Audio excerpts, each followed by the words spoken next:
चलिए start.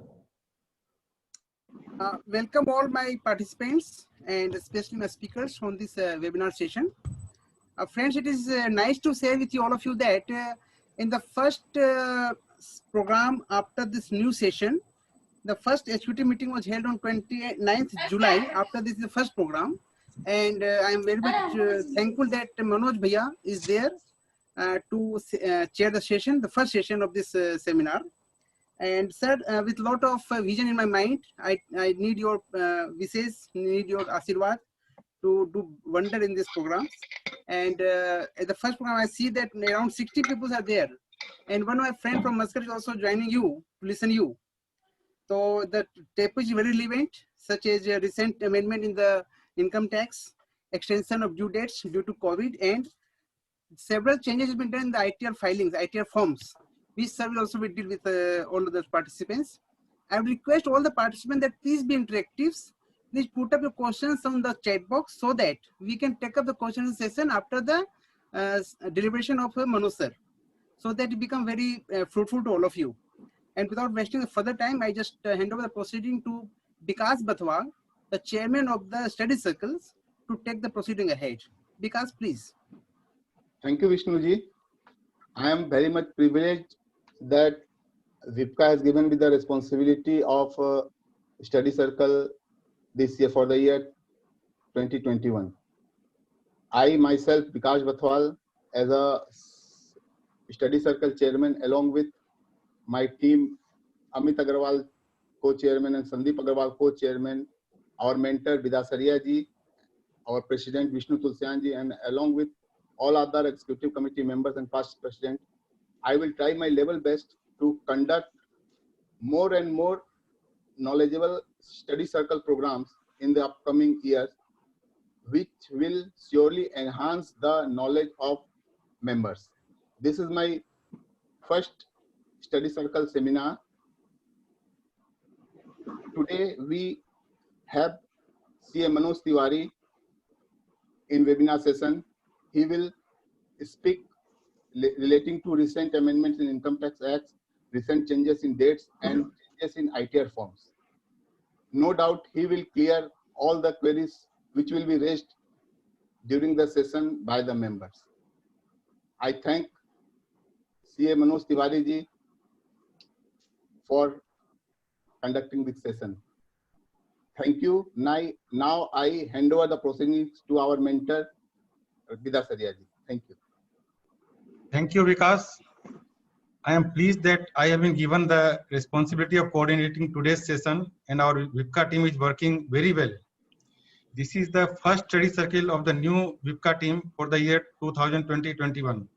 And I see, and I am sure that our new, young and dynamic team 2021 shall be performing very well throughout the year, including this Corona period.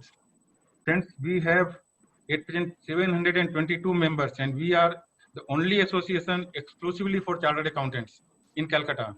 We regularly organize group discussion meetings, study circle meetings, seminars, annual conferences on the topics of professional interest, healthcare, and motivational subjects like how to get success and achieve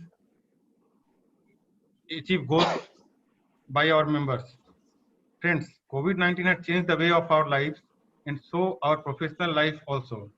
We are now organizing virtual meetings instead of physical meeting, and many other ways COVID-19 has changed our lives. Today we have a very learned speaker, CA Manoj Tiwari, with us. Friends, I was going through last year's annual report, and I found that he has guided our members 4 times in the last year, that is 2019-20. So CA Manoj Tiwari is well known to our members, and अभी राजेश सिंघानिया जी ने कहा मनोज तिवारी जी हमको उस भाषा में समझाते हैं जिसमें हम समझ पाते हैं. So he uses very friendly language in our sessions. Today, CA Manoj Tiwari will explain us on the subject recent amendments in Income Tax Act, extension of dates, and changes in ITR forms. Now, without wasting the time, I invite CA Amit Agarwal, co-chairman, to introduce our today's learned speaker, CA Manoj Tiwari. CA Amit Agarwal, please. Yes, thank you, Vidasaria ji. CA Manoj Kumar Tiwari did his graduation from St. Xavier's College, Calcutta. He was adjudged National Scholar by the University of Calcutta. He is a fellow of Institute of Chartered Accountants. He secured 10th rank in the intermediate examination of the Institute of Chartered Accountant. He is managing partner of Manoj Tiwari and Associates. He deals mainly with direct taxation matter and has adroitness in appellate proceedings before the honorable tribunal across India. He has good academic interest too.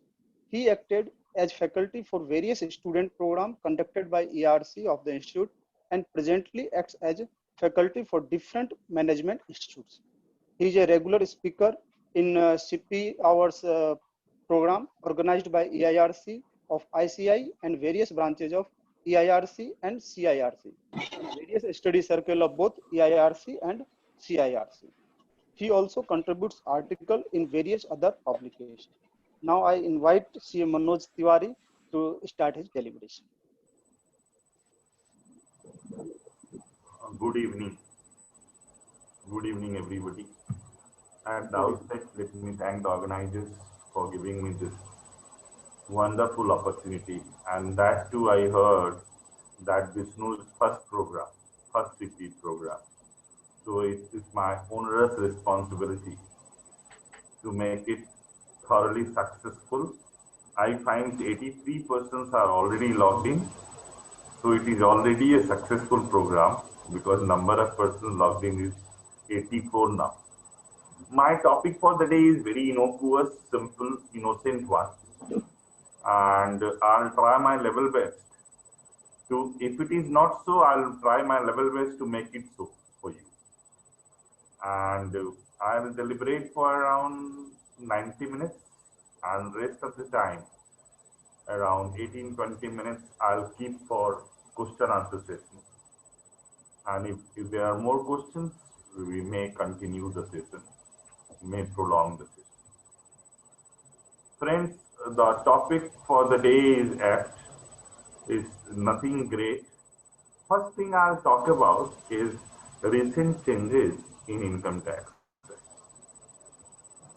The first change which comes to my mind is section 44AB, the very first section. As we all know, section 44AB, clause A, talks about turnover, gross receipt, exceed or in business, exceed 1 crore rupees. If I tell you the language, every person carrying on business shall, if his total sales, turnover or gross receipt in business exceed or exceeds 1 crore rupees in any previous year. Please understand, the moment your turnover exceed 1 crore rupees, you have to go for tax audit as per clause A, and the turnover is from business. Very correct, no issues. Now this 1 crore has been revised to 5 crore,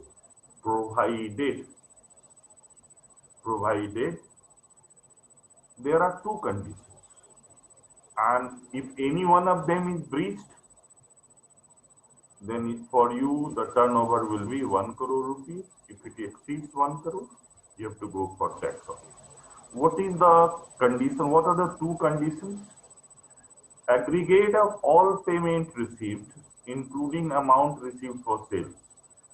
Please understand, aggregate of all amounts received, including amount received for sales, turnover, gross receipt during the previous year in cash, does not exceed 5% of state amount. And similarly for payments, that is aggregate for all payments made, including amount incurred for expenditure in cash during the previous year, does not exceed 5% of state amount. Meaning thereby that if suppose my turnover is 5 crore, so cash limit is 5% of 5 crore, that is 25 lakh. कभी आज तक बच्चा को हाथ नहीं लगाया, अपना बच्चा को हाथ नहीं लगाया, इसलिए पीटा है, ज्यादा मजा आ गया उस दिन मेरे को, मजा आ गया। ऐसा पीटे Please mute all others. Please. Yeah. Sorry for the disturbance, sir. We have removed that participant. Sorry. I'm also muting everyone. Only the co-hosts will be able to unmute themselves. Sir, एक बार के लिए आप mute हो जाएंगे. फिर आप अपने आप को फिर से आप unmute कर लीजिएगा, sir. ठीक है. Okay, sir.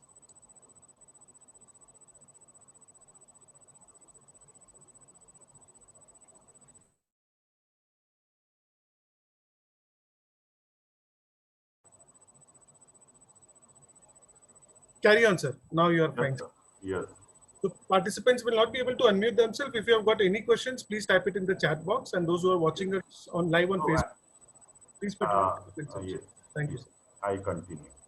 Carry on, So I told you 1 crore turnover has been revised to 5 crore, provided aggregate of all amounts received in cash do not exceed 5% of said amount. So if my turnover total receipt is 5 crore, my cash receipt should not exceed more than 25 lakhs. If my cash payment is 5 crore total, my cash total payment is 5 crore, my cash payment should not exceed 25 lakhs. If any one of these is breached, suppose my cash payment is 26 or cash receipt is 26, in either case, my turnover for tax audit will be 1 crore. So that is first thing. Let me give you an example to understand this.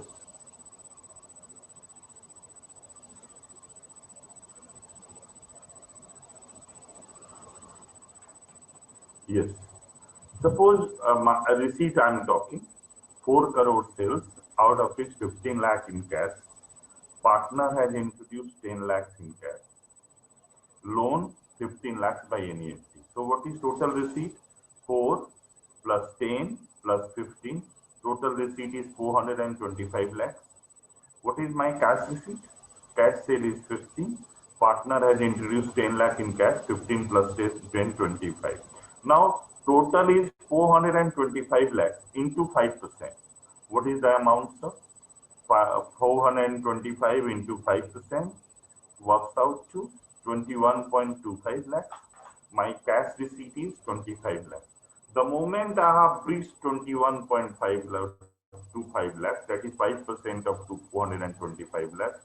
जब मैंने 5% से ज्यादा receipt कर लिया 425 lakh 425 lakhs, my cash receipt should not be more than 21.25. मेरा cash receipt कितना है 25.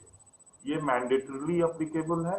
मैंने इसको ब्रीच कर दिया इस कंडीशन को, तो in my case tax audit will start at 1 crore.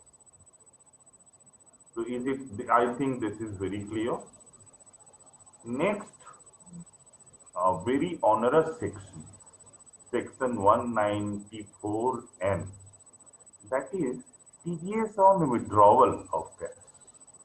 Please understand, sir, TDS on withdrawal of cash. The section was introduced last year. It has been substituted this year with effect from 1st July 2020. The section ran like this: every person being a banking company or a cooperative bank or a post office bank. So banking company, cooperative bank, any bank, scheduled, non-scheduled, or cooperative bank or post office bank, which is responsible for paying any sum in cash exceeding 1 crore rupees during the, suppose I am withdrawing more than 1 crore from my account, whether it is current account or savings account. If I am withdrawing more than 1 crore, in that case, the payer bank, the bank from which I am withdrawing the money, is supposed to deduct 2% of the amount in excess of rupees 1 crore. Means Suppose I have withdrawn during the year 1.60 crore. So bank will deduct 1.6 minus 1, 60 lakhs into 2%, 1.20 lakhs. Mind you, if I have not filed return for last 3 preceding previous years, if I am the withdrawer, I am withdrawing money from my bank account, the recipient has not filed ITR for 3 preceding assessment years, in that case, the limit will be first 20 lakhs. That if I withdraw more than 20 lakhs from my current or savings account, for withdrawal beyond 20 lakhs, up to a crore, 2% TDS, beyond 1 crore, 5%. More hard, because naturally you are not filing your return. So in the case you have not filed your IT return for last 3 preceding previous assessment years, in that case 1 crore will become 20 lakhs, from 20 lakhs to 1 crore 2%, and beyond 1 crore 5%. So this is hard, sir. One point, bosses, this TDS will not be treated as income. As we all know, TDS deducted is treated as income. Suppose we are professionals, I have raised a bill on somebody for 2 lakhs. TDS is 10%, so I am getting 1.8 lakhs and 20,000 is TDS. So in my books, my total income will be 2 lakhs. 20,000 TDS means TDS is also treated as income as per section 190. Very correct.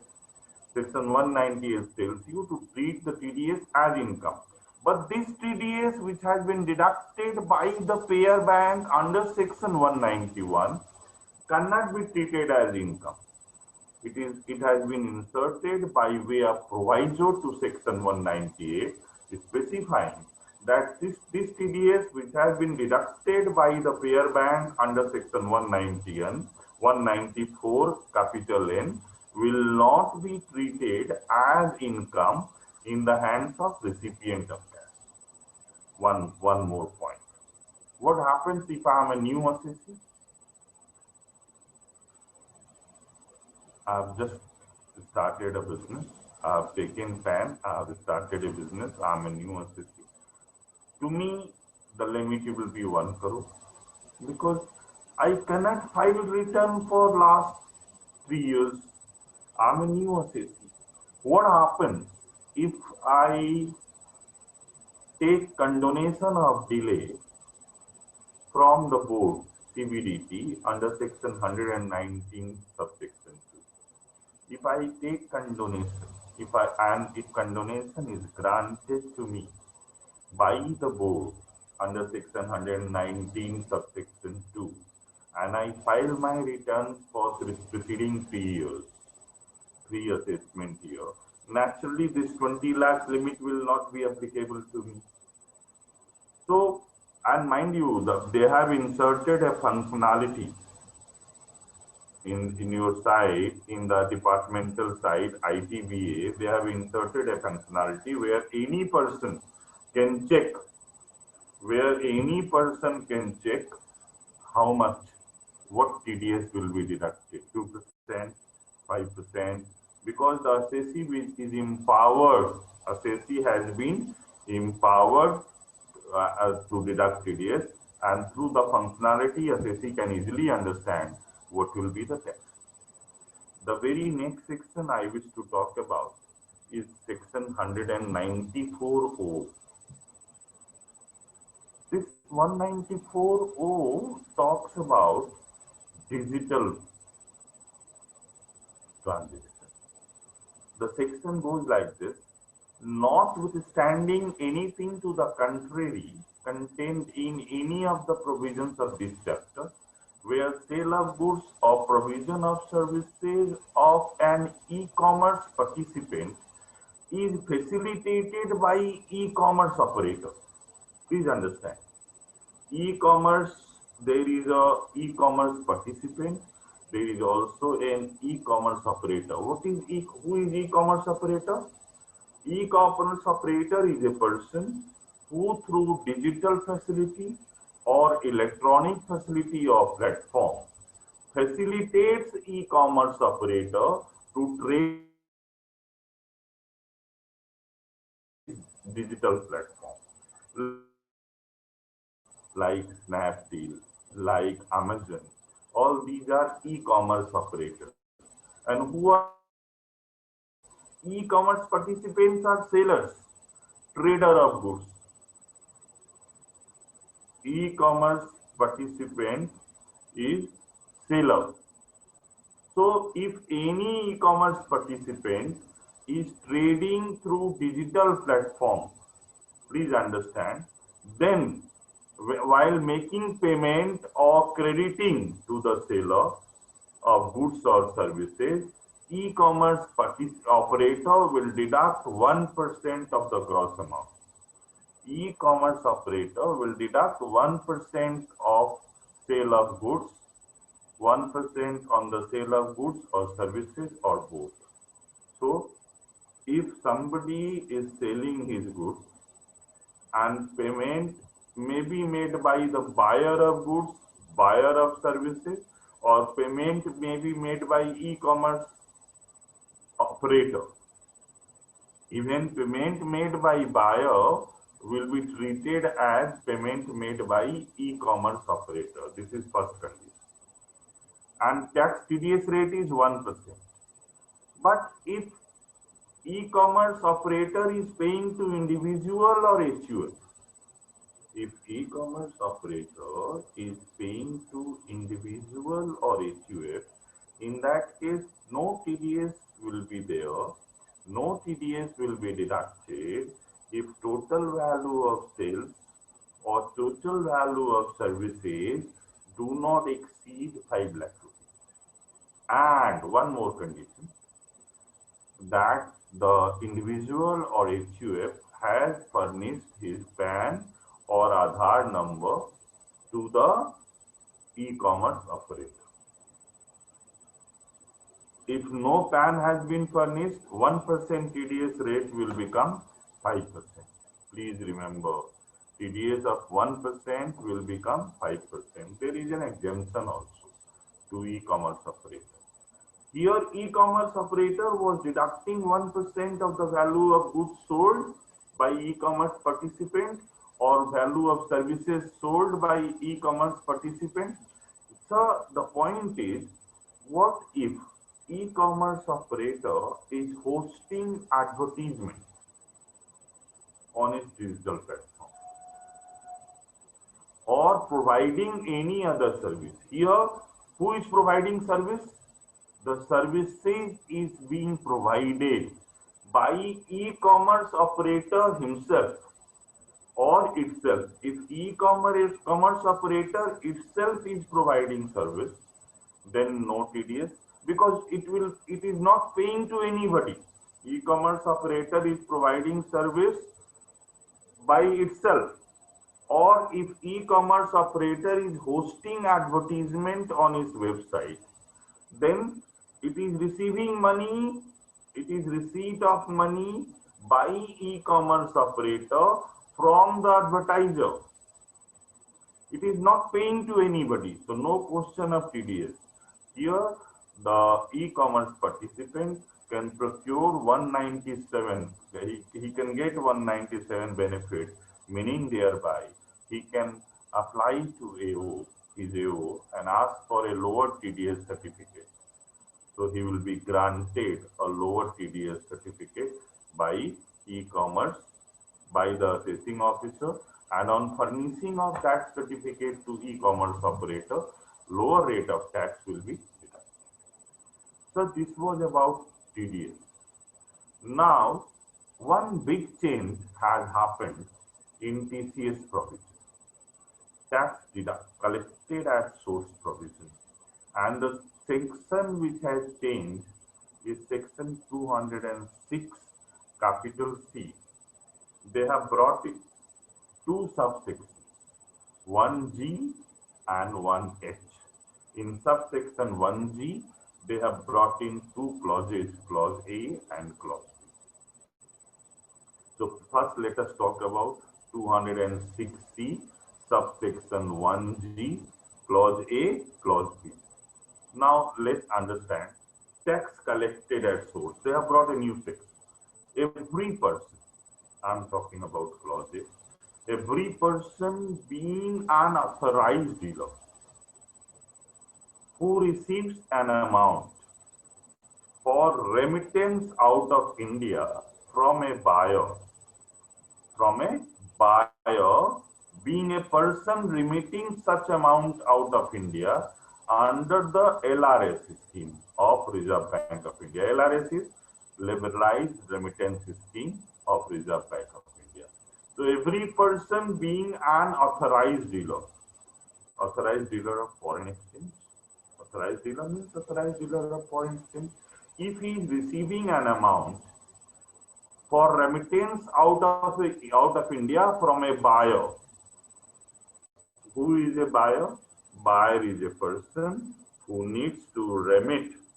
Why he is known as buyer? He is buyer because he is purchasing foreign exchange from the authorized dealer for being remitted out of India. Suppose Mr. X. Mr. X's son is studying in Australia.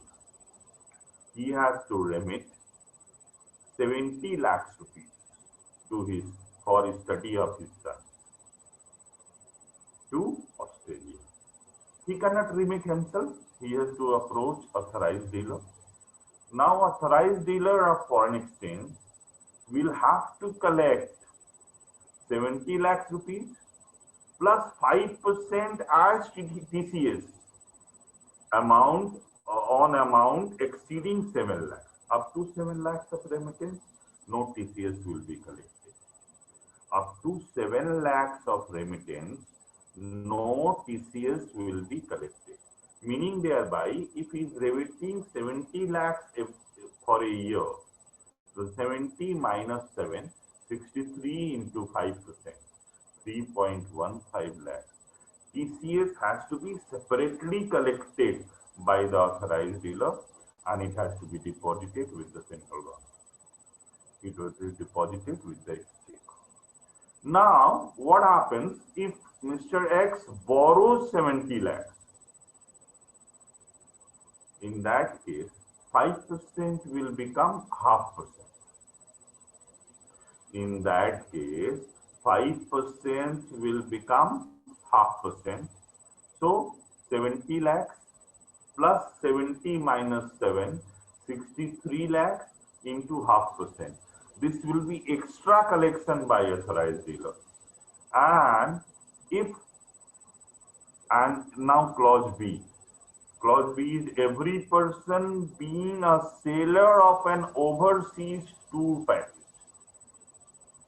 Seller of an overseas tour package who receives any amount from a buyer. Buyer, who is a buyer? Buyer being the person who purchases such package, shall at the time of receiving the amount or debiting the amount will collect 5% of the amount as income tax. 5%. So if I am purchasing an overseas tour package for 4 lakhs rupees, I have to give additional 20,000 to the seller of tour package. So his collection will be 4 lakhs for the overseas tour package and 5% of 4 lakhs. There is no basic exemption here. Here the 5% collection will start from rupee 1. If I am paying rupee 1, I have to pay 5 paise. If I am paying 1,000, I have to pay 50 rupees. So in clause B, if any person being a seller of an overseas tour package has to collect 5% of the value of overseas tour package 5% of the value of overseas tour package from the buyer. The collection will be whichever is earlier. Earlier means debit in the books or books of account or receipt of payment, whichever is earlier. Now let's go into nitty gritty. They have also introduced a section, subsection 1H. 260, we are in the same sector. I told you, na, 260 tax collection, tax collection at source. In 1G, there are two parts, clause A, clause B, and now the subsection 1A. Every person being a seller, the section goes like this.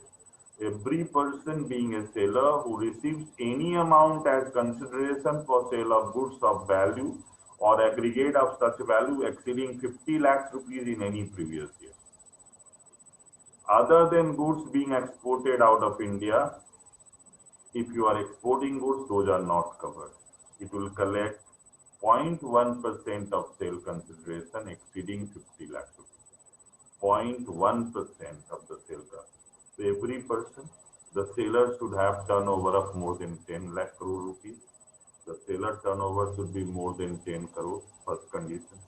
On receipt of payment from the buyer, if the receipt is more than 50 lakhs, on the amount exceeding 50 lakhs, 0.1% TCS will be applicable.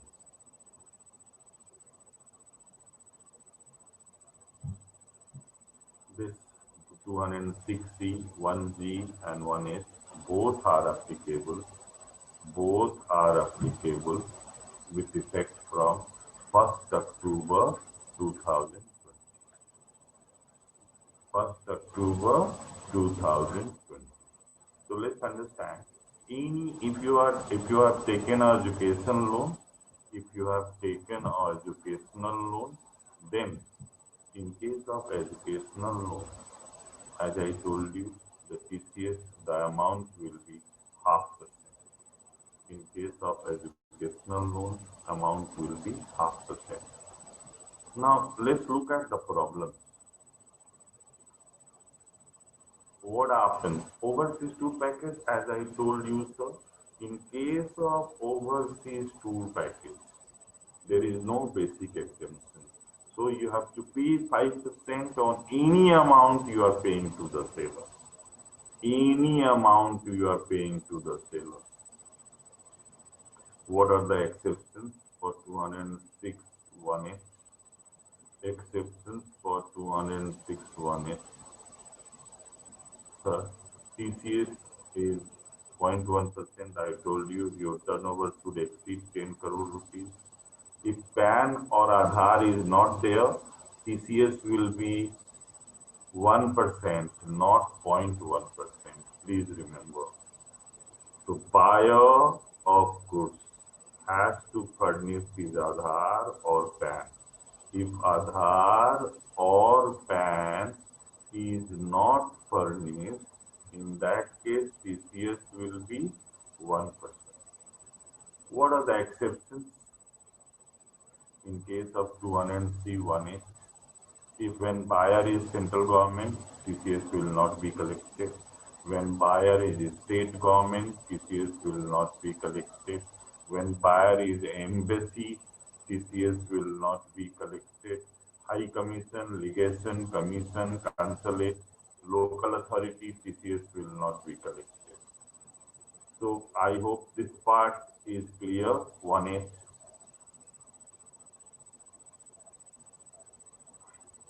There is one more point with regard to 1G. Please understand that in case of 1G, if a student is availing the loan himself,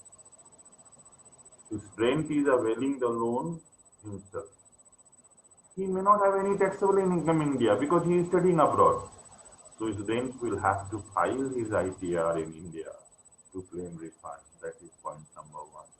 What if salaried employee remits money to pay for overseas higher education of his children?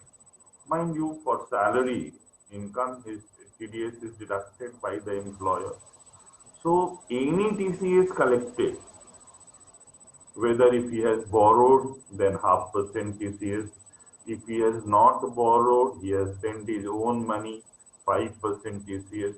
In that case, salaried employer have to file his return to claim this refund. So these 2 points are bothersome. But since TCS is there, it has to be deducted and collected both. So that was about recent amendments where I covered 44 AB, 194N, 194O, 206C, 1D, Clause A, Clause B, Clause A, Clause B, Clause A for any amount remitted out of LRS, and Clause B on overseas tour package, and 1H if seller whose turnover is more than 10 crore and above, and the buyer is giving him more than 50 lakhs. In that case, TCS with 0.1%. If PAN is not given, TCS is 1. Now, Ordinance 2020 along with notification dated 24th June 2020. As we all know, Ordinance 2020 was notified on 31st of March 2020, and a notification has been issued by CBDT on 24th of June 2020. Please remember, please mark my words, notification dated 24th June 2020 is only about, please mark my word, section 3, subsection 1 of the ordinance. Notification dated 24th June, which has given extensions, only talks about section 3, subsection 1 of the ordinance. Now, for your information, I'll cite cases. Section 3 of the ordinance had 2 parts. Subsection section 3, clause A, and section 3, clause B. A talked about for compliance, and clause B talked about payment of tax or levy. Clause A was with regard to compliance. It said that any due date falling between 20th of March 2020, any due date of compliance falling between 20th of March 2020 to 29th June 2020, if not complied within the time, can be complied by 30th June. Now that has been extended. Now it looks like this. After notification of 24th June, any date for compliance between 20th of March 2020 to 31st of December 2020, if not complied between the dates, can be complied with by 31st of March 2020. But please remember, 24th June circular is not talking about payment of tax, is not talking about extension for payment of tax. Means no extension has been granted to you with regard to payment of tax. No extension has been given by notification dated 24th of June with regard to payment of tax. The acts covered wealth tax, income tax act, prohibition of this ordinance as well as notification, prohibition of Benami Property Transaction Act, Finance Act, Black Money Act. These acts have been covered. the time limit, where any time, any limit which falls between 20th March to 29th June by notification extended to 31st December.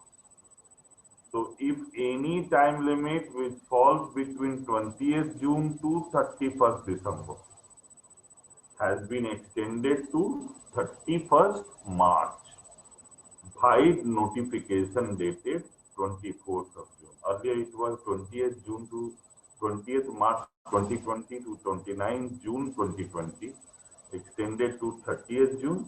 Now it is to any date falling for compliance between 20th March to 30th December, 31st December has been extended to 31st March 2021, meaning thereby we can comply up to 31st of March 2021, meaning thereby, please understand now.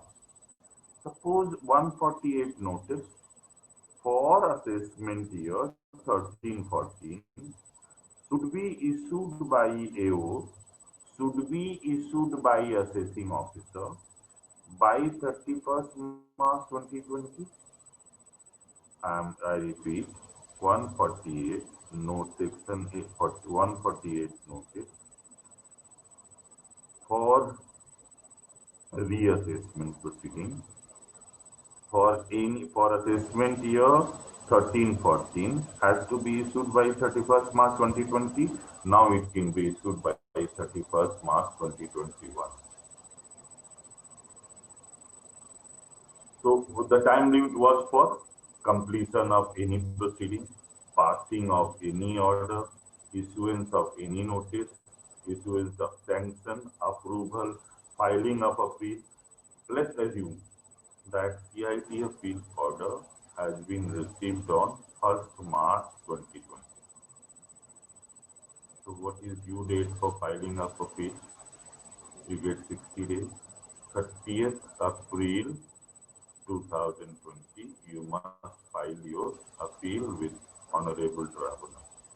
If CIT appeal order has been received on 1st March 2020, you must file your appeal before Honorable Tribunal by 30th April 2020. What happens? Now, as per the provision, as extended by 24th June notification, now it can be filed till 31st March 2020. And for your information, Income Tax Tribunal, Pan India, are not receiving any appeal till now. So any order, the due date, mind you, although the due date was 30th April, you must file without condonation. Now, without filing of any condonation, without any prayer of condonation, that appeal can be filed before Honorable Tribunal by 31st March 2021. Let's take another case. Form 61. Form 61A. Form 61B. You must be understanding what is Form 61.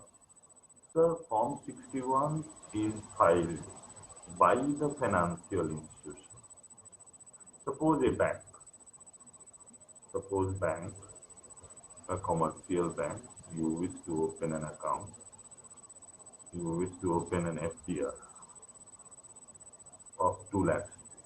You do not have PAN, or wish to open an account, you do not have PAN. So if you have to fill up the form number 60, and whatever forms they collect up to 30th September,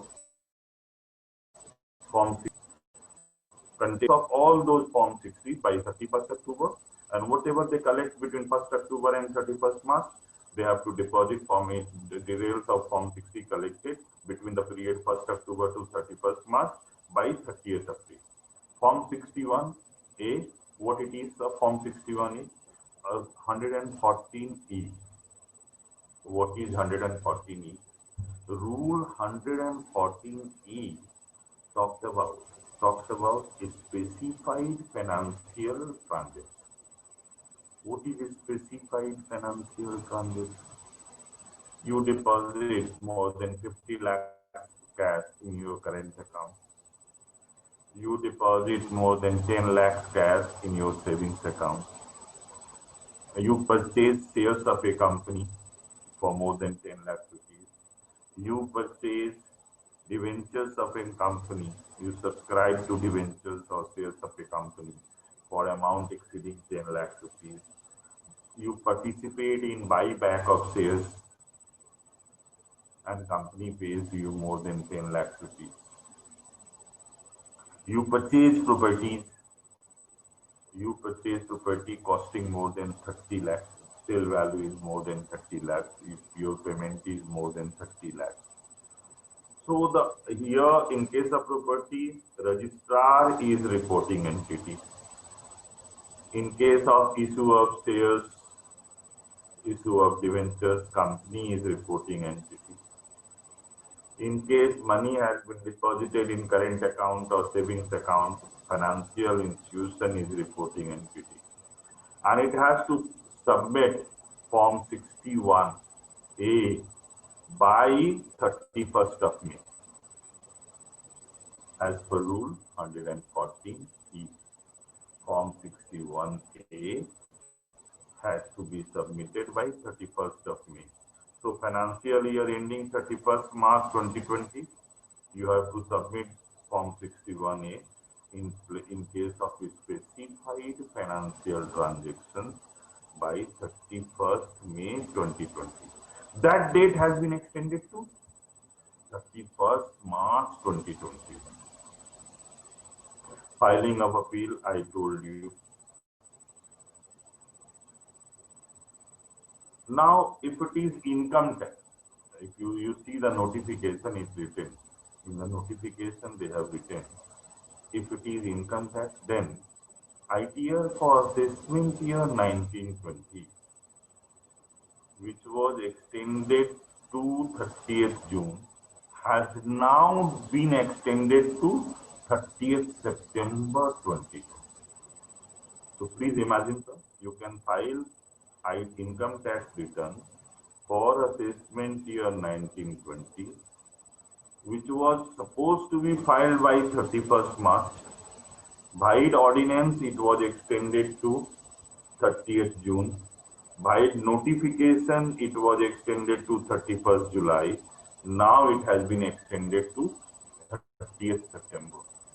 So 1920 returns can be filed till 30th September 20.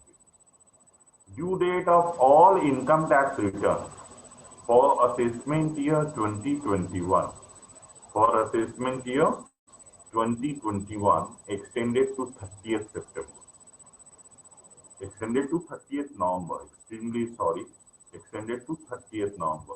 So assessment year 2021, all income tax returns can be submitted up to 30th November without any late filing. Because you know 234F is there. If you do not file within the due date, then 5,000 or 10,000 penalty. And it's not penalty, it's fee. Fee means it has to be paid like taxes. So this year, in view of pandemic, 30th November is the due date for filing of all income tax returns. Please remember, tax audit due date is still 31st October. 1 month prior to due date of filing of return of income. That's what due date means. Tax audit due date means any date which is 1 month prior to due date of filing of return of income. Since due date of filing of return of income is 30th November, tax audit due date for this year is 31st October. Till now, people are saying it will be extended, but sir, I do not speculate. I do not want to talk about it because speculation is always bad. ECS TDS for March 20 by 15th July. TDS TCS for March 20 other than government 31st July. So please remember TDS TCS for March March to 2020, 15 July for government, and 31st July for any person other than government. Other quarter, TDS statement, what will be the scenario? First quarter TDS statement, when it has to be submitted. That is quarter 1 of 2021, quarter 2 of 2021, quarter 3 of 2021. Let's understand. Due date falling between 20th March 2020 to 31st December 2020 has been extended to 31st March 2021. So if you look at quarter 3 2021, quarter 3 means December 2020, quarter ending in December 2020. Due date for filing TDS return or TCS return is 31st Jan 2021. Quarter ending December 2020. Due date will be 31st January 2021. So the due date is not falling between 20th March to 31st December. The moment due date falls beyond 31st December, that has not been extended. But first quarter, what is the due date? 31st July. So 31st July 2020, second quarter, September quarter due date, 31st October. It is falling between 20th March 2020. It is falling between 20th March 2020 to 31st December 2020. Hence extended to 31st March 2021. TDS certificate under section 192 for salaried employee, 15th August. For others, date is not given. I think others can download. So for them, date is not required. Now let's understand. For assessment year 2021, financial year 1920, if you are making any investment, deduction in respect of certain payment, like LIC payment, due date normally is 31st March. It was extended till 30th June. Now it has been extended to 31st July. So any donation we wish to make, it has to be by 31st July. Now you can't. If you make donations now, you won't be eligible for deduction under section 80G. So 80C to 80GGC, you had to pay by 31st July. 54 to 54 GB, anything for capital one. Let's understand. You wish to invest in property. You wish to pay to promoter. You wish to purchase a property. You wish to deposit amount in capital gain scheme. Due date is 30th December, 30th September to be very precise. 30th September 2020.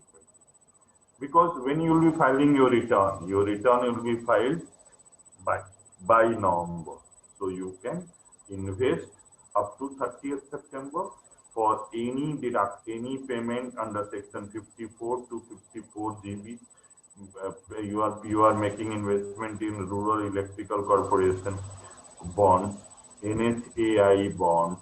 You are depositing money in capital gain scheme. You are purchasing land or building. You are making payment to promoter of land or promoter of building. Then for you, due date is 30th September. Due date is 30th September. So please understand that in case of LIC and all, due date is 31st July. That is deduction in respect of certain payment. Due date is 31st July. And for 54 to 54 GB, due date is 30th September. Speak up, Babu.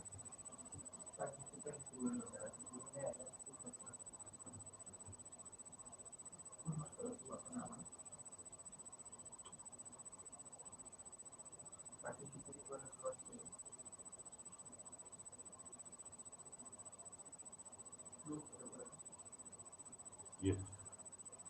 If you wish to claim, make a claim under Section 10AA, then naturally you have to commence your production by 31st March. Production of articles or goods or providing any services you wish to make under deduction under Section 10AA. That date has been extended to 30th September.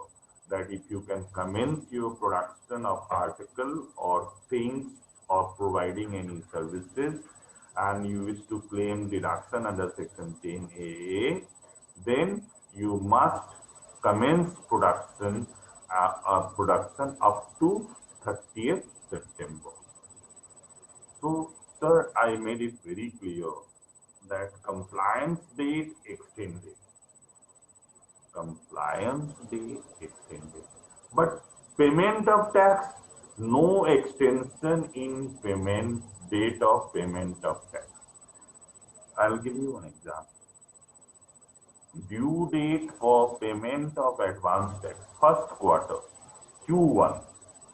You know, all of us have to make advance tax payment in 4 installments.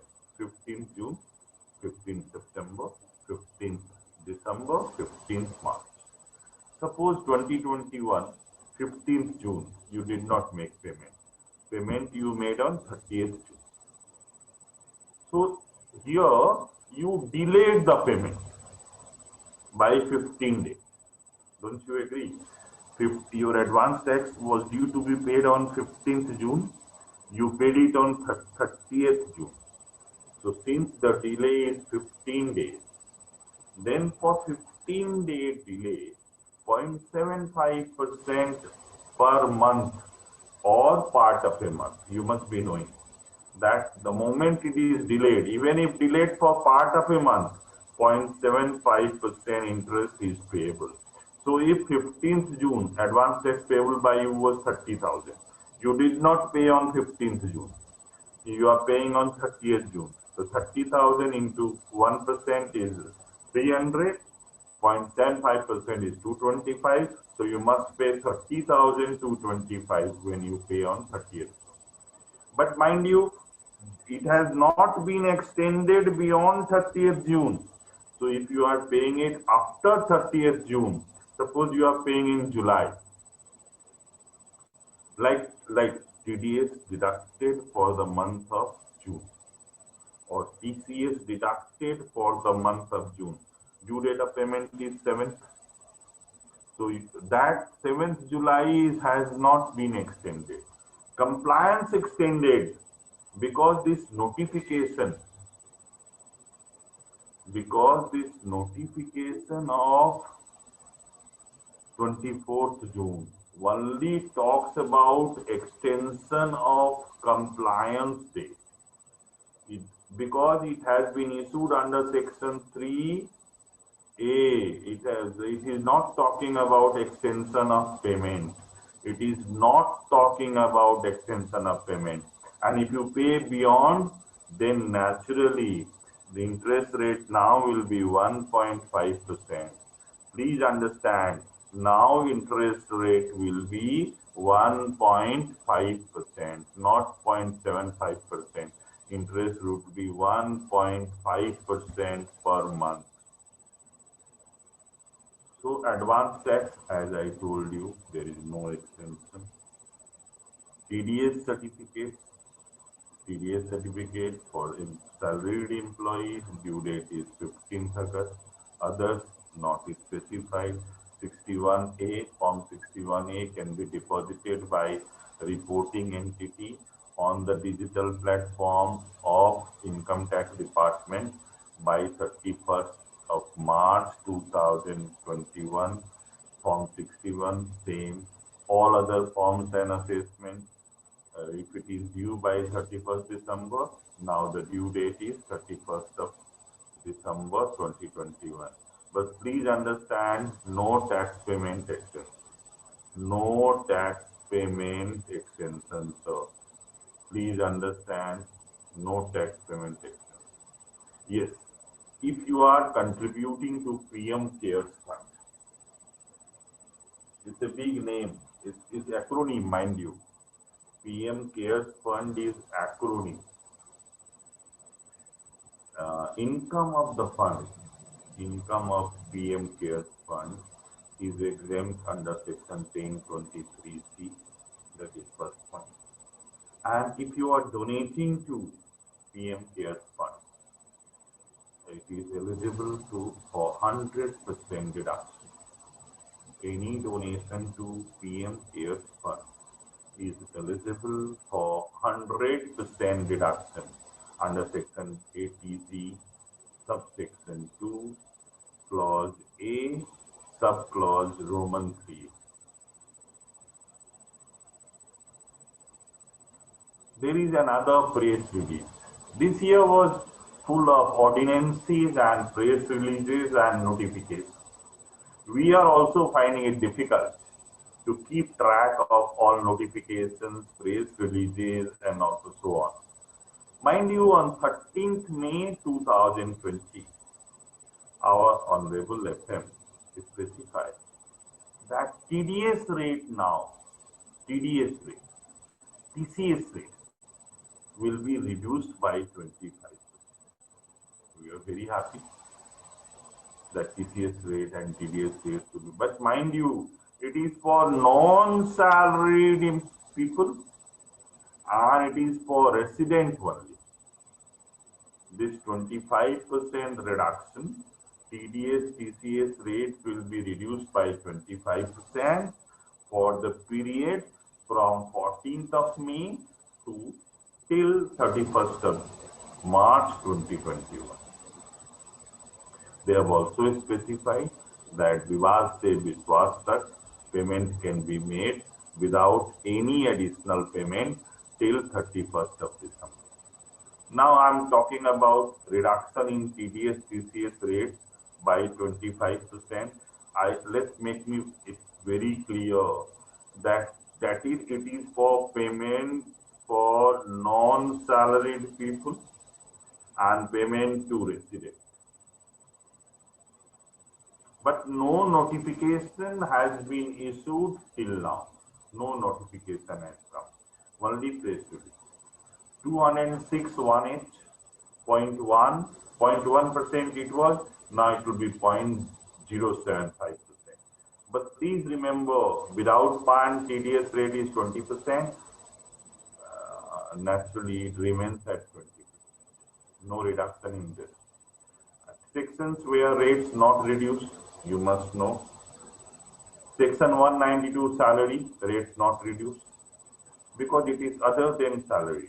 Section 192A, premature withdrawal from EPF, Employee Provident Fund, TDS rate not reduced. Lottery, horse race, TDS rate not reduced.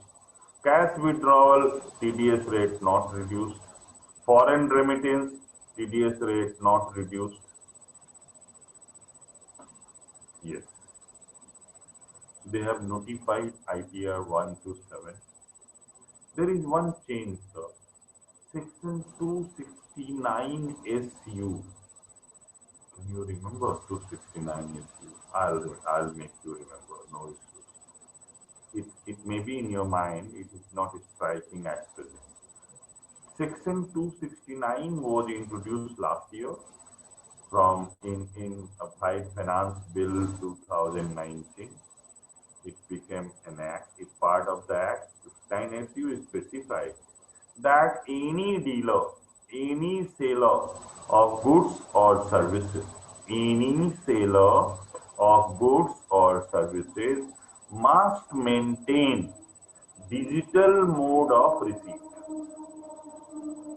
Any seller of goods or services must maintain digital mode of receipt. What does it mean, sir?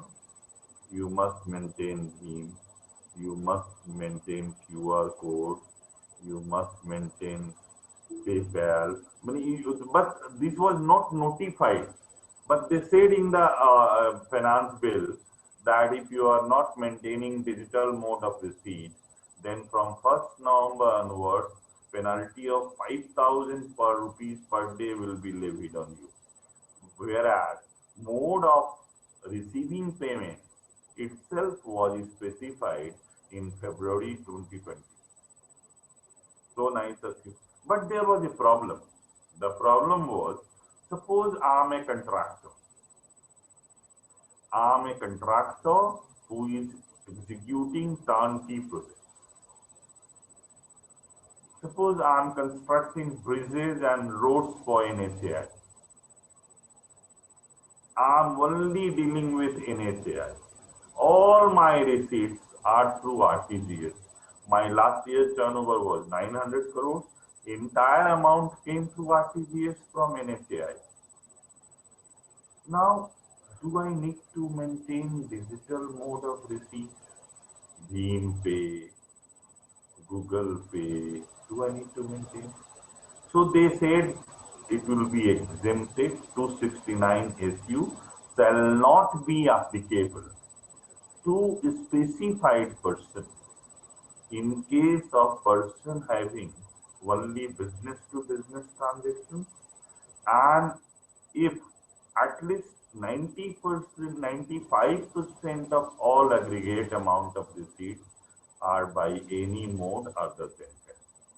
So if I'm a business to business entity and my receipts are 95% or more through amount other than cash, then naturally I'm not supposed to have comply with 269 SC. We all must be knowing that this year they said that every organization which is registered under 12A or 12AA or section 35 or section 80G or section 23, 10, 20, clause 23C must apply afresh, must come apply before department by 1st of June, and the process of application and processing of it will be completed by 31st August. Application must be made between 1st June and 31st August. But due to pandemic, they enhanced the date. Now they say that you must apply by 1st October. From 1st October onwards, that the process of application will start from 1st October. It will end on 31st December. Means your application, all charitable organizations, just a minute.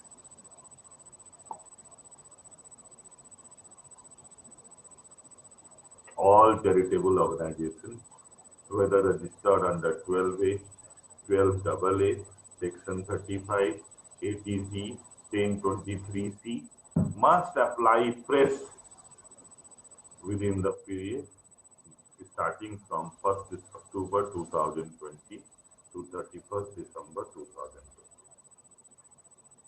They have amended 26A and they have said that the reporting which was required as per clause 44 is being deferred till 31st March. So, okay. So finally, I'm in last part of my deliberation. Now I need to talk about changes in ITR form.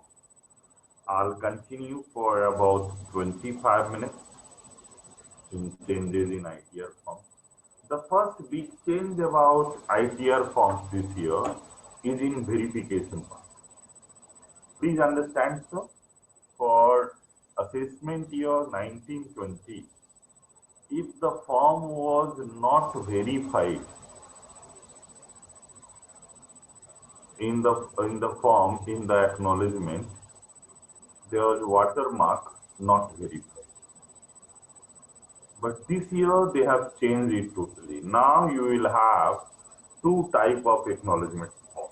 One will be known as income tax return verification form, and other will be known as income tax return acknowledgement form. If I have not uploaded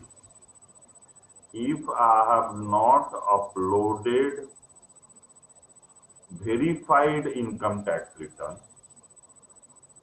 mark my words, if I have not uploaded verified income tax return, how forms can be verified? Very simple, sir. Forms can be uploaded as it is without any verification, and after uploading, whatever comes out, you sign and send it to Bangalore. There it is processed. That is one way of verification. Other way of verification is electronic verification code, EVC. EVC can be done through Aadhaar. EVC can be done through internet banking. EVC can be done through Demat account. The third way is you upload the form with digital signature certificate. Remember, prior to 2006, all forms were verified. If ITR along with annexures were not verified in that scenario, they never used to accept it as income tax receipt count. Right? Because if you have not subscribed, if you have not signed the documents as well as return, they never used to accept it. Very simple. But from 2006 onwards, assessment year 2006-07 onwards, we had the benefit of uploading the returns without verification. This was a problem with the past. People were uploading the return and not verifying it. This year, you remember, for 4 years, they have come out with waivers that if you must verify, and then you are giving you benefit of waiver for these 4 years. Now, this year, what they have done, if the return uploaded is not verified,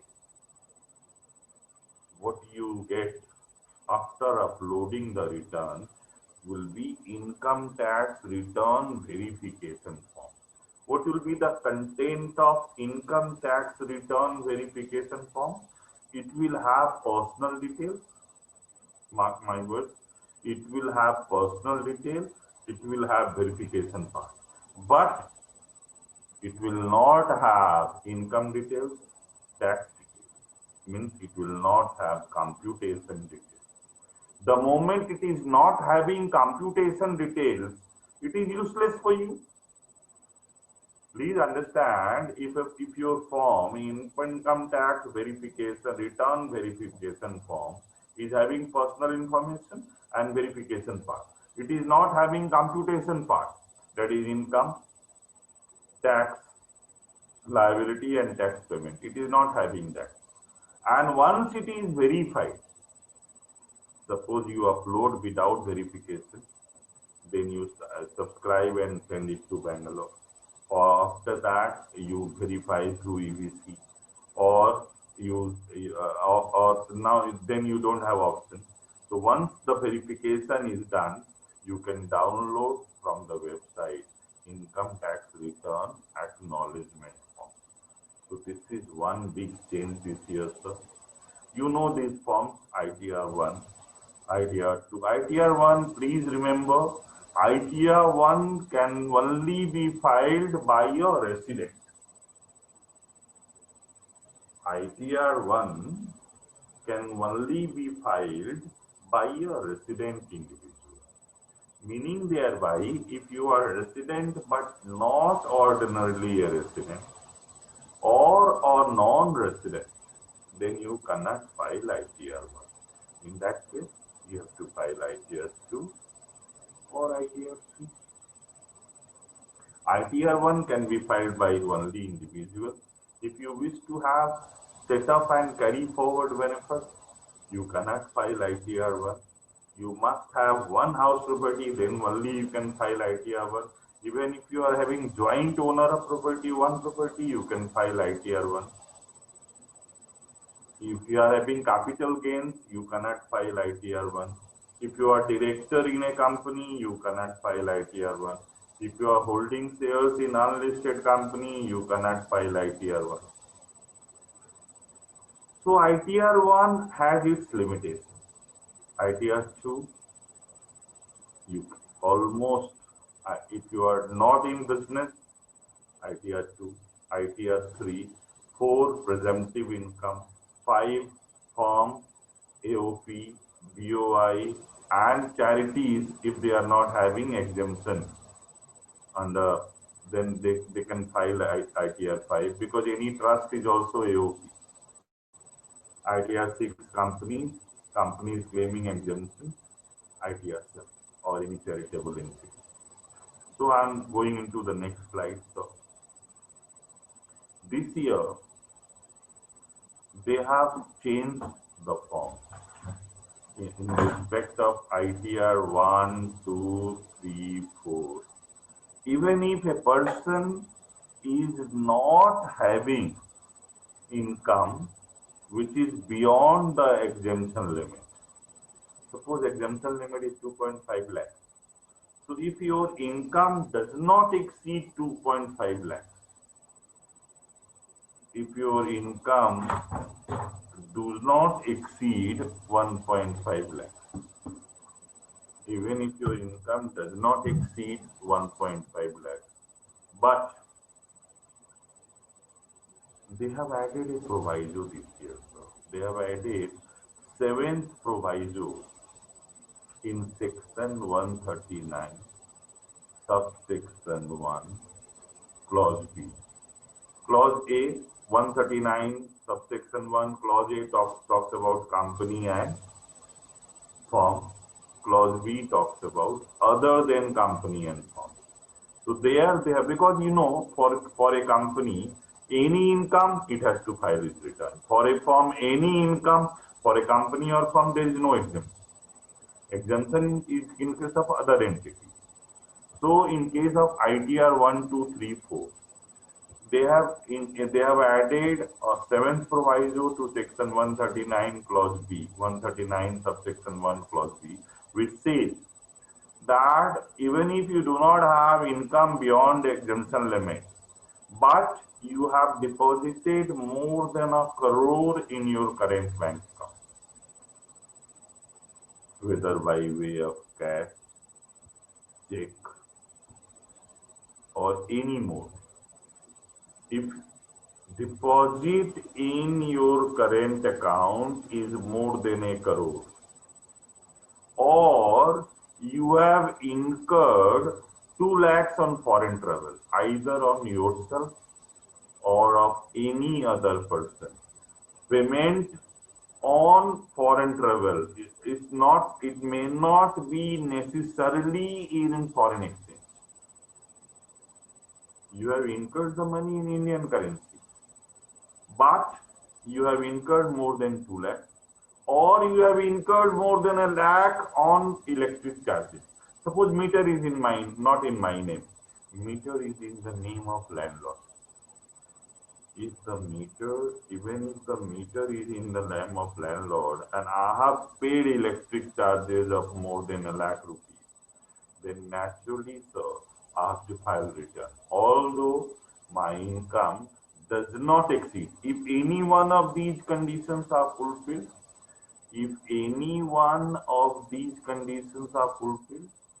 then you have to file your return, even if your income is less than maximum amount not chargeable to tax. Then in ITR 2 and 3, if you are holding directorship in a company, or if you are holding unlisted equity shares in unlisted companies, then they have added a new disclosure norm, type of company. The type of company, I mean whether it is domestic company or foreign company. Whether the company in which you are holding directorship or company in which you are holding equity shares, that unlisted company, whether that company is a domestic company or foreign company. This feature was not there this last year. Another one. This is very cumbersome. This will create hell lot of problems. Schedule 112A. Remember, there was pandemonium last year also. But this year, there will be real problems, sir. Schedule 112A. You remember, sir, this section 112A was brought in by Finance Act 2018. The finance bill was presented on 1st February 2018, and there they say that any long-term gain on sale of equity shares in a company or on sale of units of equity-oriented mutual fund or on sale of unit of a business trust on which STT is paid will be leviable to a tax of 10%. So any long-term capital gain, remember, till that time, before this bill came into being, Finance Bill 2018 was brought on 1st February 2018. Till that moment, long-term capital gain was exempt. So they had to grandfather the provision. What is grandfathering, sir? Since the income on account of long-term capital gain on sale of shares or units of equity-oriented mutual funds or units of business trust on which STT was paid was exempt till 1st February. So they brought out a provision saying that any gain earned up to 1st February 2018 will be exempt. Any gain earned up to 1st February 2018 will be exempted. But mind you, when you are filling up the forms for assessment year 19-20, it was specified that suppose you have purchased 8 shares, you have sold those shares, purchased 8 shares long back, you are selling those, and you are holding in 6 companies or 4 companies, you add up cost of acquisition, you add up sale value, and you deduct the profit or loss. Now they are saying that it is ISIN wise, company wise, and mind you, for this it will be a hell lot of work for you. This is applicable to a resident. And next one is 115 AD, same scenario, 10%, it is applicable to non-resident. But please remember, it is ISIN wise, company wise. So tough job for you. At least we accountants, we chartered accountants are real sufferers. Now, separate disclosure for bank account in case of non-resident. Suppose a non-resident is filing his return of income and he is claiming income tax return, but he is not having any bank account in India. Non-resident filing his income tax return in India and he has claimed the income tax refund, and since he is not having any bank account in India, he has to give, one form 1 cannot be filed by non-resident, so all 6 other forms can be filed depending on his status. He has to give SWIFT code, the name of the bank, country of location, and international bank account number, IBAN, and he can give number of bank accounts. It may not be 1, he can give 6 bank accounts. All can be disclosed. He can choose, he can say that I have 4 bank accounts, you can choose any one to credit my refund.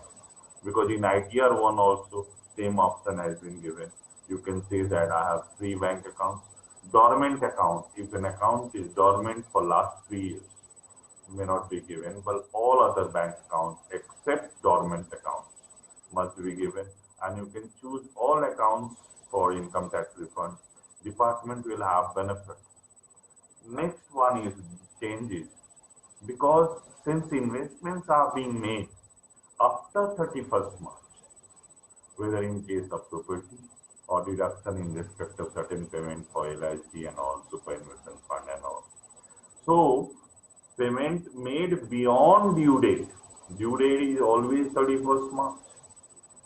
You have to pay within that, but in view of pandemic, certain payment, LIC and all, due date is now 31st July over.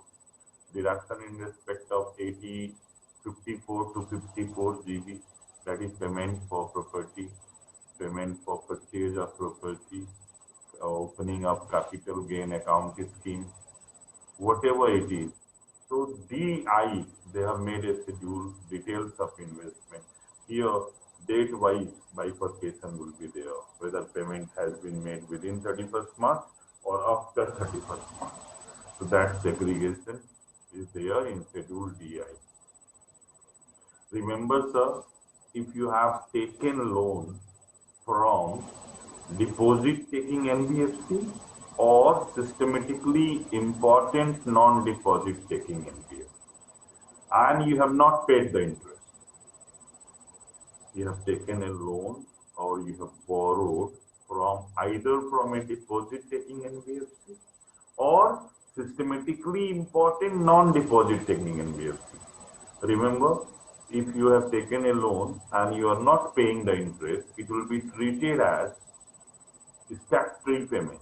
And if you don't pay, if you have not paid either within the financial year or within the due date of payment of or within the due date of filing of return of income, it will not be allowed.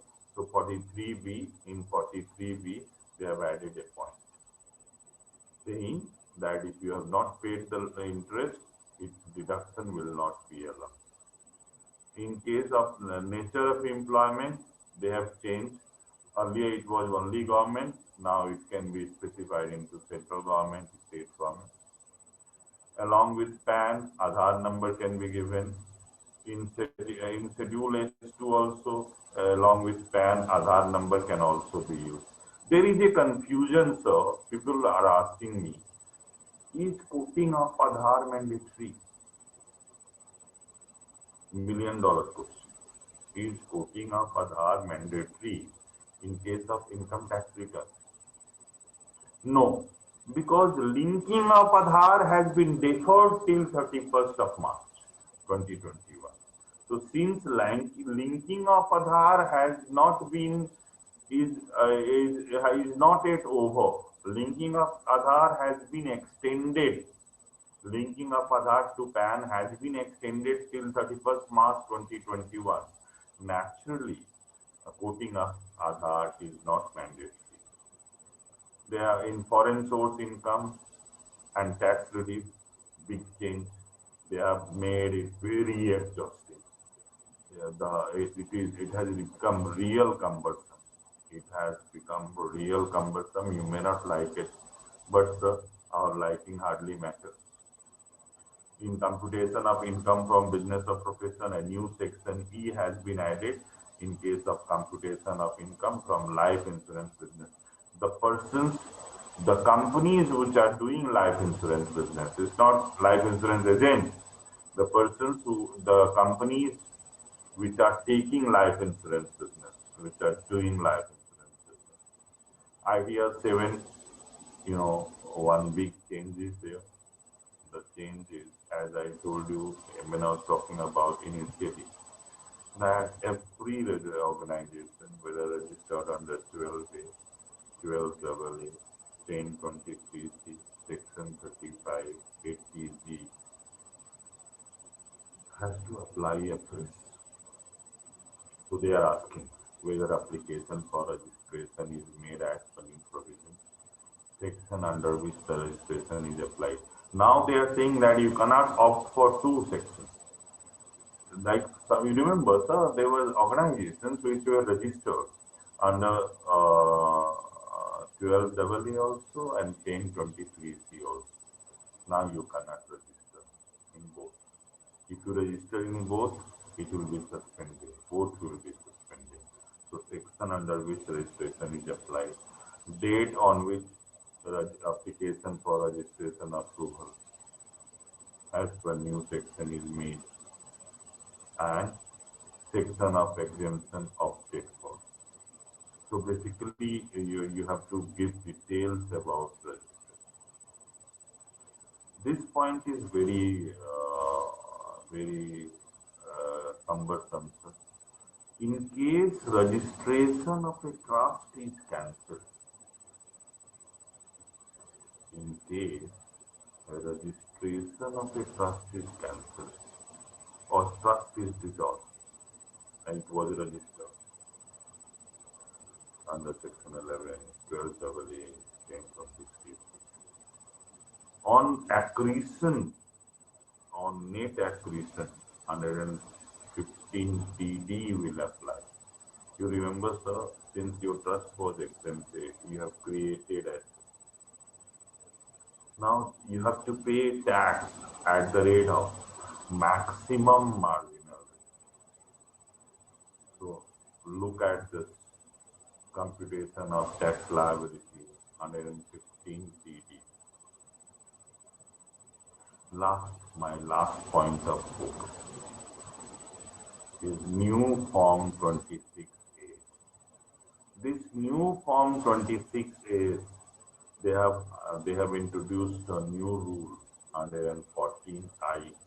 Now our 26A is not a static form, it's a dynamic form.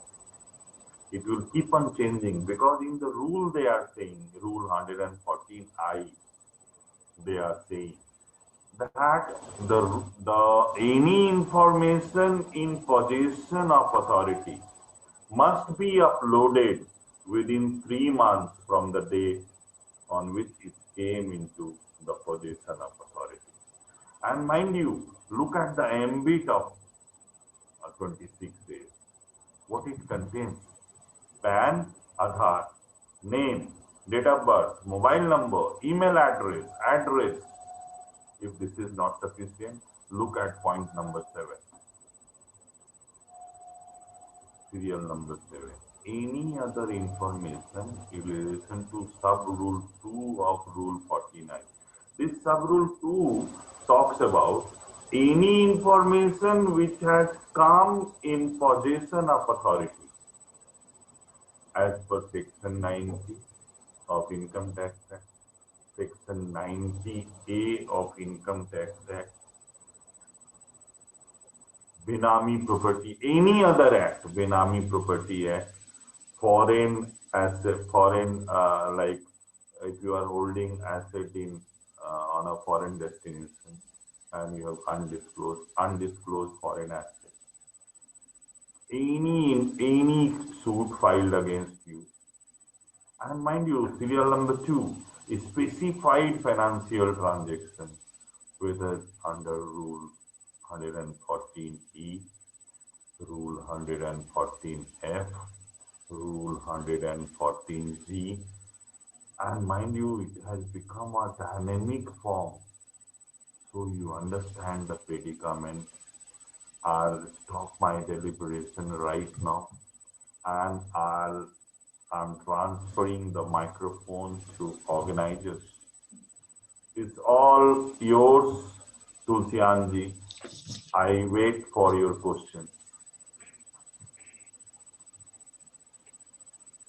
Vikasji. Yes, sir. Hello. Back to you. Okay, thank For you. question answer session, for which I'm keeping around 20 minutes.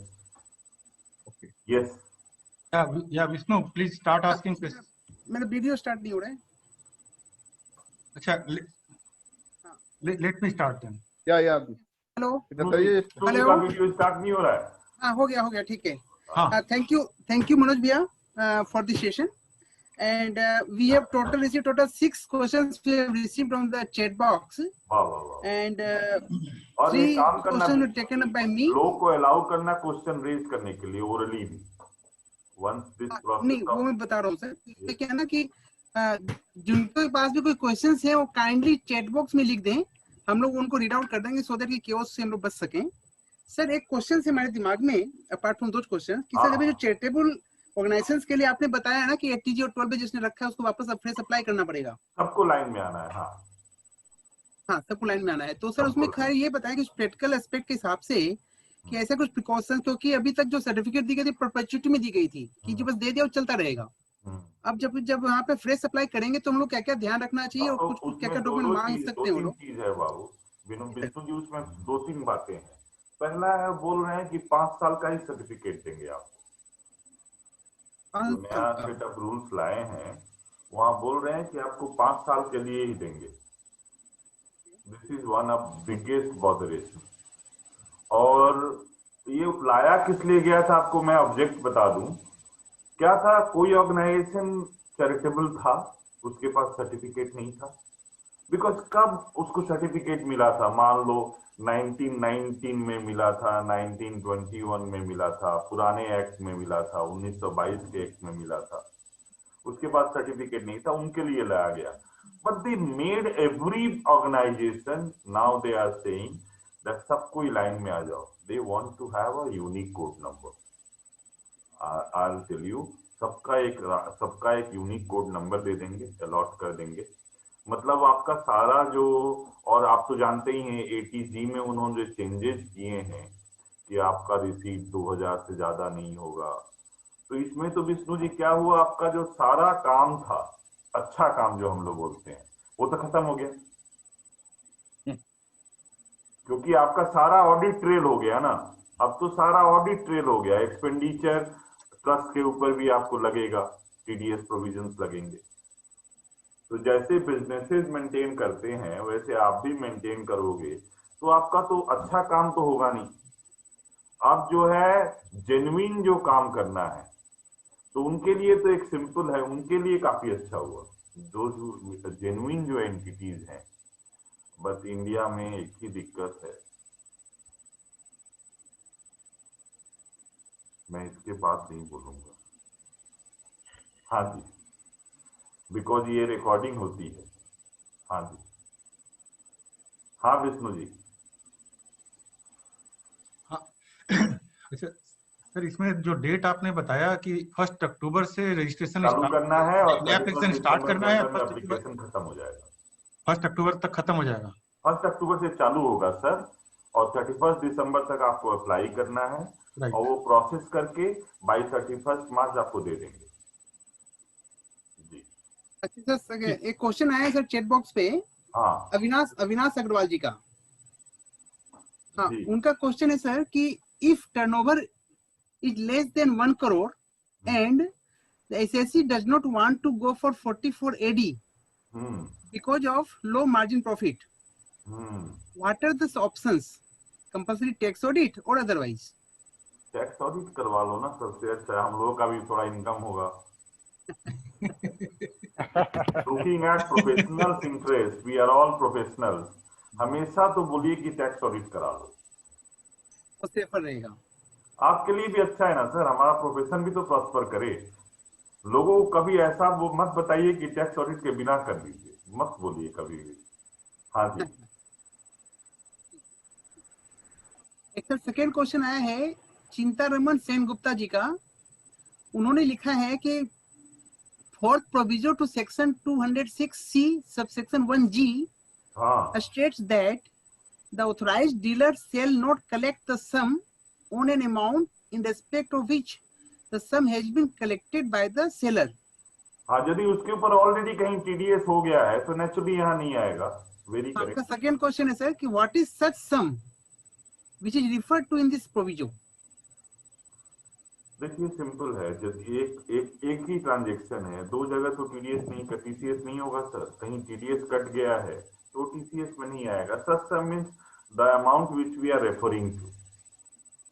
जिस amount के लिए हम लोग बात कर रहे हैं उसके ऊपर यदि कहीं TDS कटा हुआ है तो नेचुरली फिर टीसीएस का बात ही नहीं। जी विष्णु जी।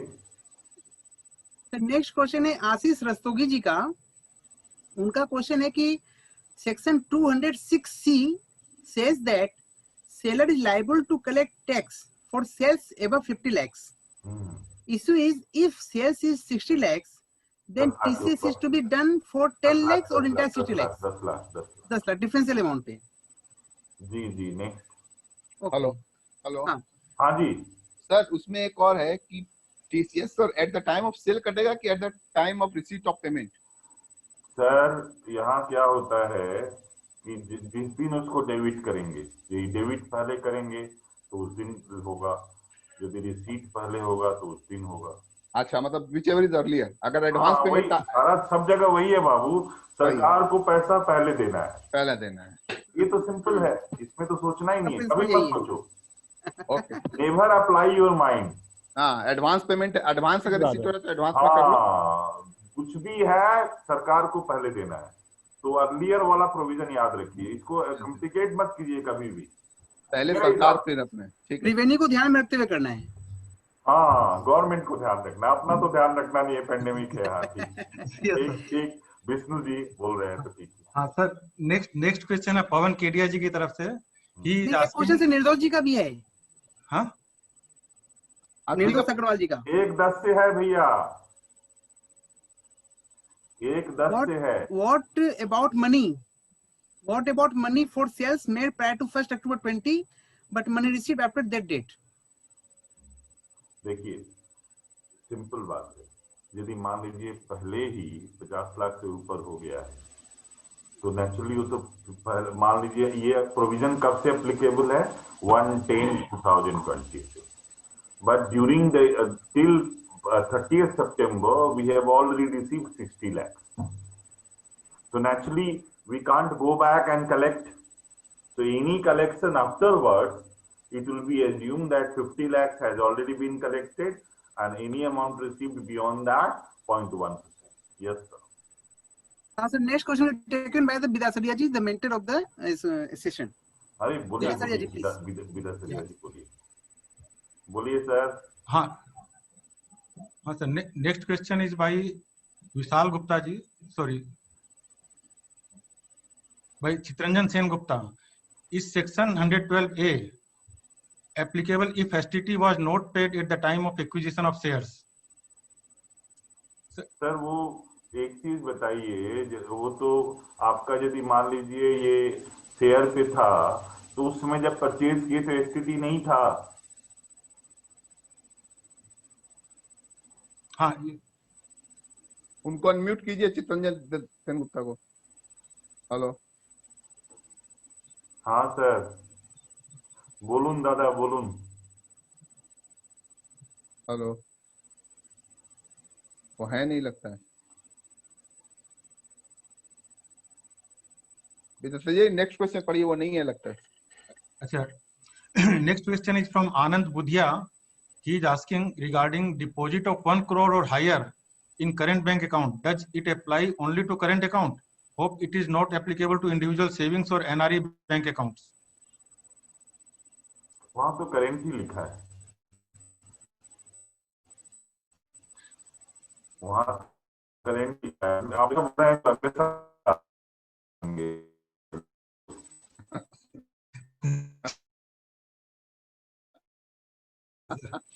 वहां करेंट अकाउंट ही लिखा है। यदि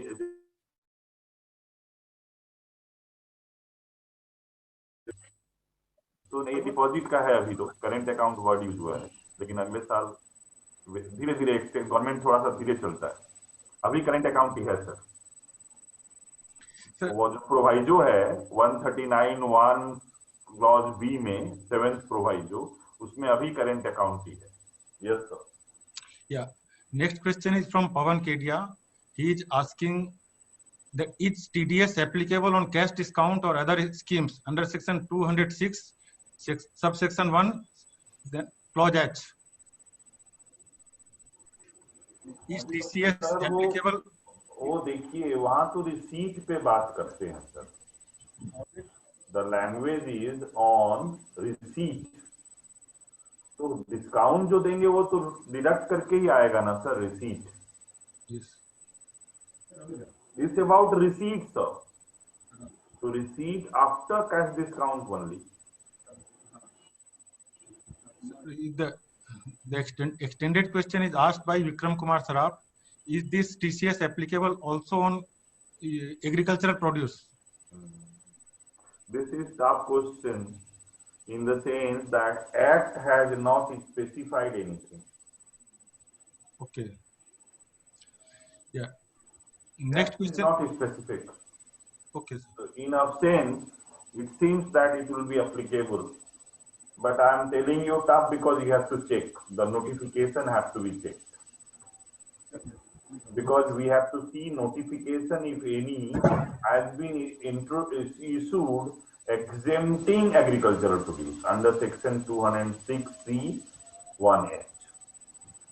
But I have not come across any notification exempting agricultural produce. लेकिन उसमें एक दिक्कत है, वहां जो है ना वो 10 करोड़ से ऊपर का सेलर है, इधर बायर है, थोड़ा सा कॉम्प्लिकेट हो जा रहा है.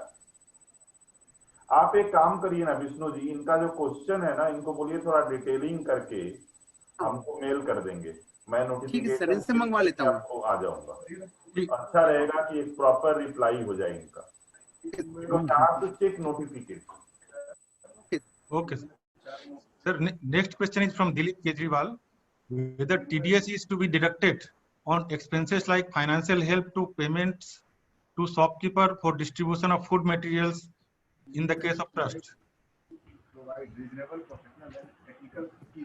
Whether TDS is to be deducted on the expenses like financial help to payments to shopkeeper for distribution of food materials in the case of trust. थोड़ा क्लैरिफाई कीजिए. Dilip Kejriwal ji, whether you are on the, please unmute yourself. नहीं कर सकते sir. Dilip Kejriwal ji पर hand raise कीजिएगा.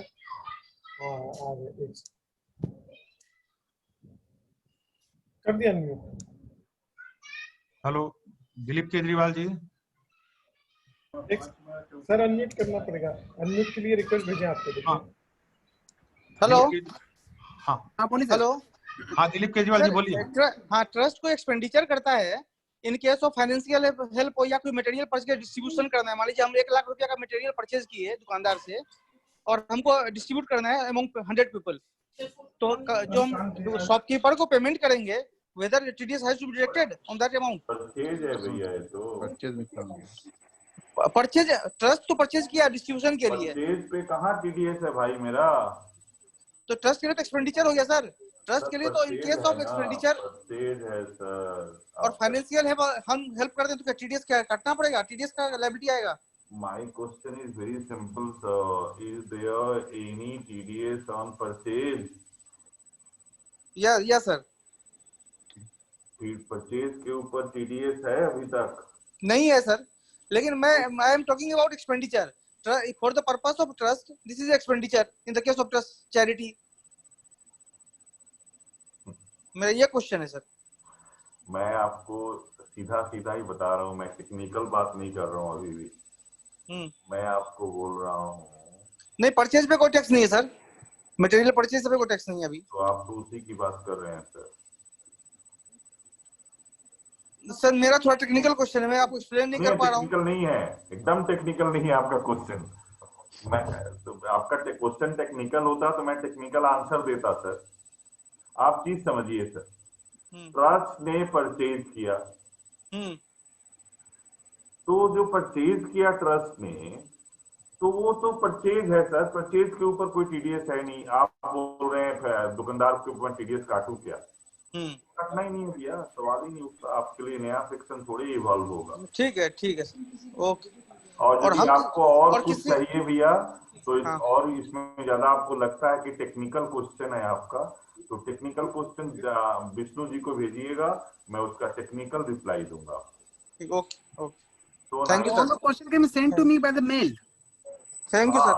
एकदम. President को mail ही करेगा भाई, ऐसे थोड़े। Okay. Thank you, sir. Thanks a lot. Yeah, sir. Next question is from Raj Rungta and Ranjit Kedia. Their question is, in case of income below 2.5 lakhs, whether limit of 1 crore deposit is per bank account or including or all the bank account sir वो inclusive? क्या बोल रहा है कि current account में deposit हुआ, सारा जोड़ लेंगे sir. All current account, yes, sir. हाँ, सारा जोड़ लेंगे।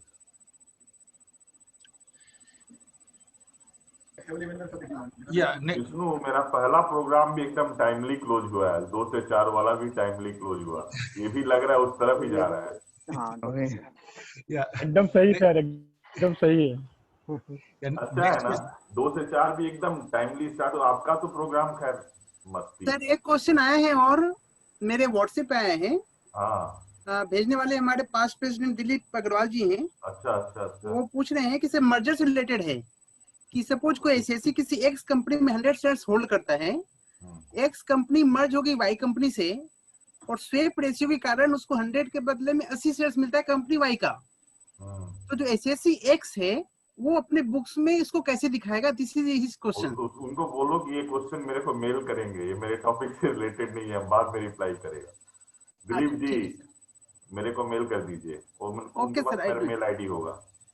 ओके और बोलिए। Next question is from Ranjit Kedia. If there is no turnover up to September 2020 and maybe some income till March 2020, whether liable to pay advance tax for September 20? आपका income के ऊपर advance tax होता है sir. ठीक है। तो आपका तो टर्नओवर नहीं है, मतलब कोई इनकम नहीं है ना सर, ठीक तो है। सितंबर वाला तो देना नहीं है। लेकिन सर जी हेलो सर, इसमें एक इशू ये है सर, जैसे कंपनी जनवरी में इनकॉर्पोरेट हुई है, ठीक है? विकास जी बोलिए। हाँ, जनवरी में इनकॉर्पोरेट हुई है और उसके इनकम जो भी है, तो एडवांस जब असेसमेंट होके आता है ना सर, तो उसमें वो 234BC का डिफॉल्ट चार्ज कर देता है। इसमें एक दिक्कत है, उनको तो क्या है, बस आपसे पैसा लेना है।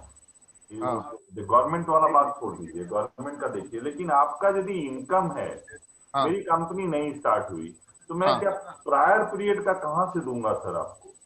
नहीं, वो एक इशू आ रहा है सर। वो अब मालूम है मुझे मेरे पास ये है कि भैया मेरी कंपनी इनकॉर्पोरेट हुई बाद में, और you are asking me to pay for, I been incorporated in Jan, you are asking me to pay for June, last June, physically possible. तो इसका कैसे क्या होगा सर? गिवरांस में लिखने से होगा? वो ई निवारण में लिखिए उनको, निवारण में। हाँ। भैया आप मेरा निवारण करो, नहीं तो स्टे में जाएंगे हम लोग, और नहीं तो रीट में जाएंगे, वो जरूर आपका करेंगे, क्योंकि ये इम्प्रैक्टिकल है। इम्प्रैक्टिकल है सर, इम्प्रैक्टिकल है ना, इसमें टेक्निकल कुछ नहीं है, very very simple is impractical. क्या विवेक जी सही बोल रहा हूँ?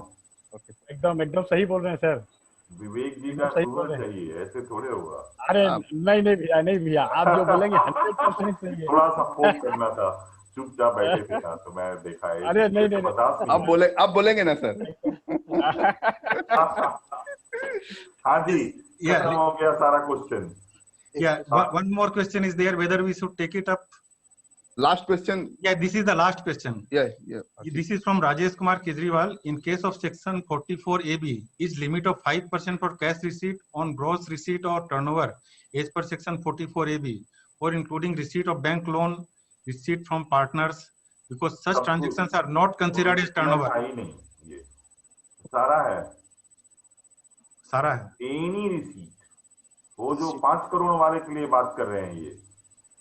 अच्छा, he is talking about 5 crore जो लिमिट है ना, वहाँ 5% है, 5% of aggregate receipt, 5% of aggregate payment.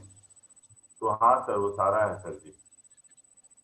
हाँ Vishnu ji. So today's question answer session is over. If any further question, I request members to send to Vishnu ji in Vishnu ji के पास आएगा तो मेरे पास आ जाएगा। In your mail itself. President बहुत जल्दी mail भेजते हैं। I am highly thankful to CA Manoj Tiwari ji.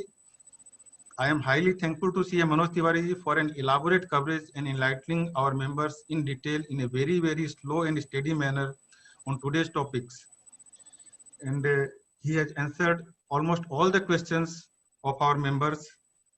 And now I invite CA Vivek Banka, our General Secretary, to deliver formal vote of thanks. CA Vivek Mukaji, please.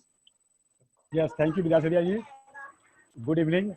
And it gives me immense pleasure in offering vote of thanks to CA Manoj Tiwari ji. On behalf of VIPCA, I would like to thank CA Manoj Tiwari ji for sharing his views on the topic recent amendment in income tax, effective dates, and change in the ITRs. Really, sir, the session was very informative and interactive, and I am sure it will give the value addition to our professional knowledge. Thanks once again, sir. And thanks to all viewers, without whom the program would be a success. Thanks to all. Yes, Thank you, Manoj sir. Yes, Thank you so much, sir. Thank you so much. Thank you, sir. Manoj sir, many thanks. for listening to me.